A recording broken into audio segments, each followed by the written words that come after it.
Greetings, Twigs. It's Lewis, the editor. Still a bit sick, but getting better.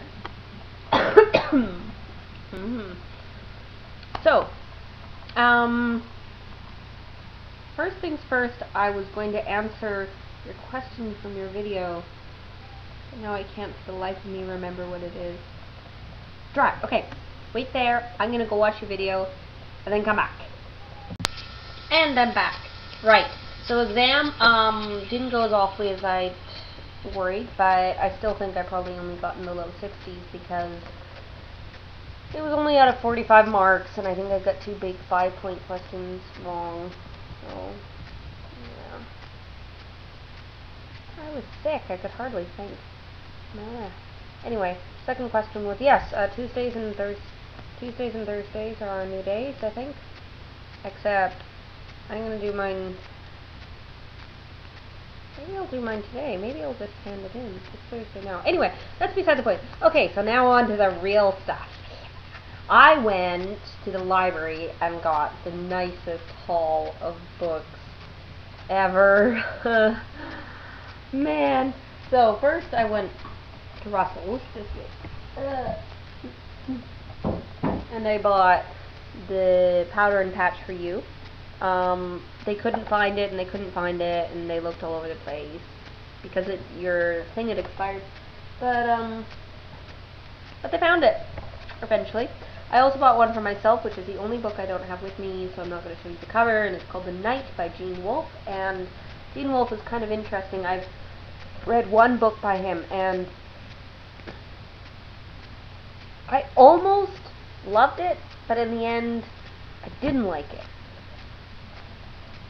It's not one of those books that I kind of, well, I don't know, it's weird. Anyway, I somehow got the impression from reading it that I could like quite a lot of it, and he has some really interesting ideas for some of his books. And I didn't want to just buy a book for you and not buy a book for me. That would be pathetic, so I bought it. Anyway, and then I went to the library and got 16 things, and they're all so cool. And I'm going to show them to you, all of them. In approximate order of size. Biggest is a science book for kids called A Black Hole Is Not a Hole, and it has so many pretty pictures in it, and I love black holes so much. Oh, it's so pretty. Yeah. Anyway, it's for kids, but you know, I'm basically a kid. Okay, and then I got Orson Scott Card, author of Ender's Game. I heard the sequel to this mentioned somewhere, and it sounded good, and I love Ender's Game so much. And I know not everybody likes his other books, but I think I should give them a try. And it's not going to be any worse than a lot of the other books I read. In fact, I think mostly it just gets a low grade from people because they expect it to be Ender's Game, which it isn't, because Ender's Game is unique and amazing and amazing. So good. Okay. And then I got, oh yeah, I got the very last Artemis Fowl book. The last one I just kind of skimmed through because I didn't like it much. I don't think I'm going to like this one much either, but it's worth skimming through. It's the last one. Yeah, I need to find out what happens to the characters in the end, you know. Okay, then I got, this is by Gerald Morris. There we go. He writes King Arthur stuff with Gawain as a good guy as opposed to a bad guy, which I like because I hate Sir Lancelot. So yeah, so I like him. He's very much a children's author, and I don't like his books now quite as much as I used to, but I'm still going to read it.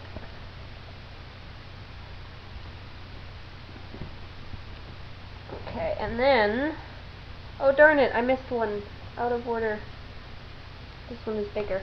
It's called Zeta the Space Girl, and it's a graphic novel, and it's definitely for kids. But sorry, it's written and illustrated by this guy Ben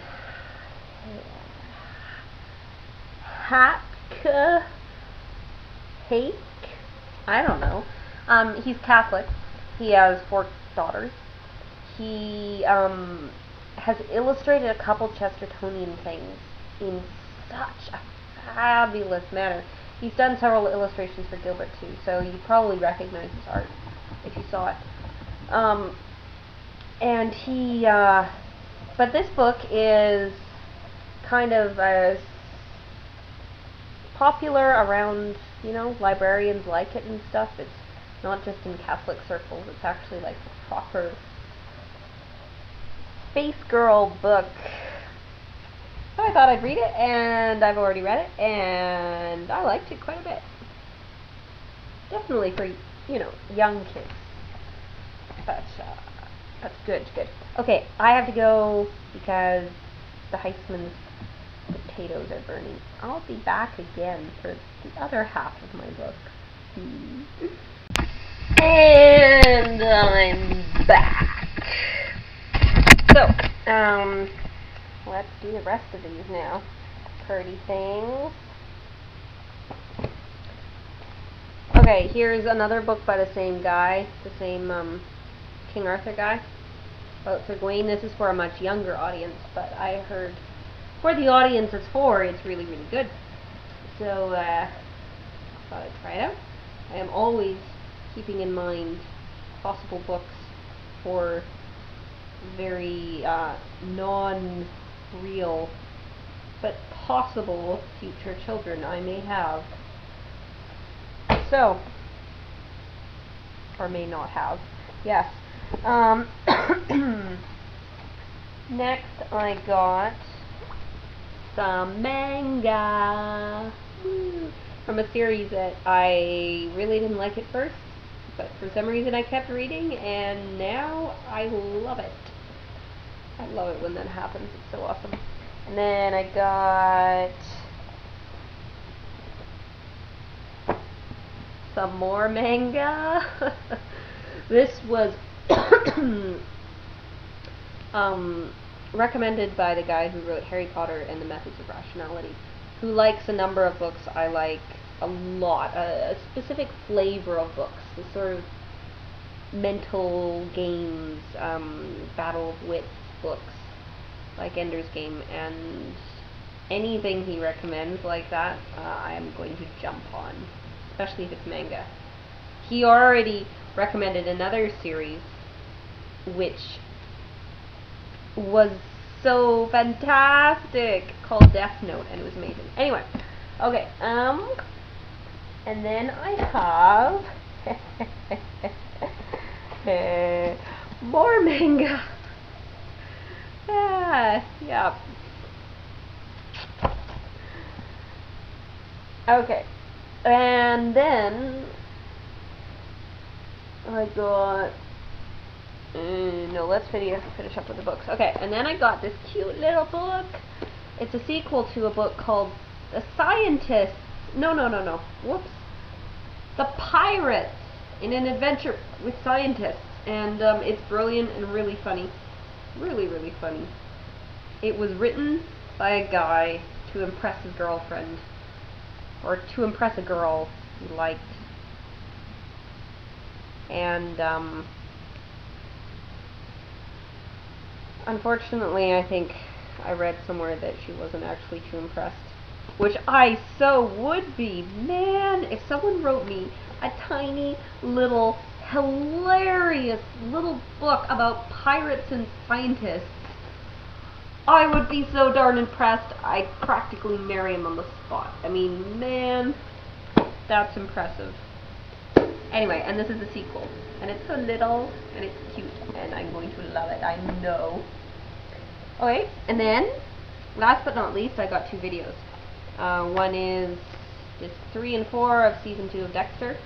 I'm quite liking Dexter, actually. Yeah, it's bloody and all that, but I like, kind of like you were saying, for your TV shows you have to like the main character. I have to, I suppose, find the main character interesting, different somehow, non-cliched, I guess. I don't know. And in this case, Dexter is different, and it's enough of an introspective about him and about him trying not to get caught, which is cool. I like that part. You know, wolf in sheep's clothing type thing. More Battle of Wits stuff too. It's pretty cool. So it's different enough, you know, that I'm really liking it. Even though the main character is a serial killer. But I've read other things about people who are either serial killers or inclined towards it. I should make a list on my blog. I think I'll do that. And lastly, I got this movie called Brazil. It's supposed to be kind of super weird and sci-fi, and it sounds quite interesting. It's by Terry Gilliam, who is one of the Pythons. And I think, unless it's wrong, fortunately no one watches these videos, so if I am wrong, no one's gonna think I'm really stupid. Except you, but yeah, that's okay. But I'm sure he is.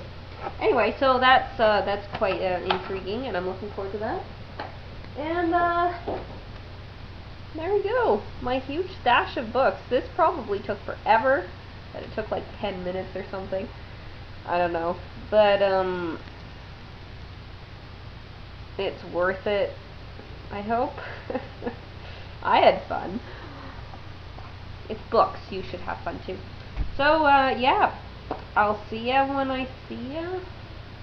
I'll tell you when I get my exam mark. Remember, my prediction is low 60s. He's a really tough marker, so it could be 50. Or I could be under appreciating my goodness at exams, which has happened, so could be over, but I've gotten pretty good at what's the word? Figuring out how well I do beforehand. Whatever. Okay. Right. Louis the Editor, over and out.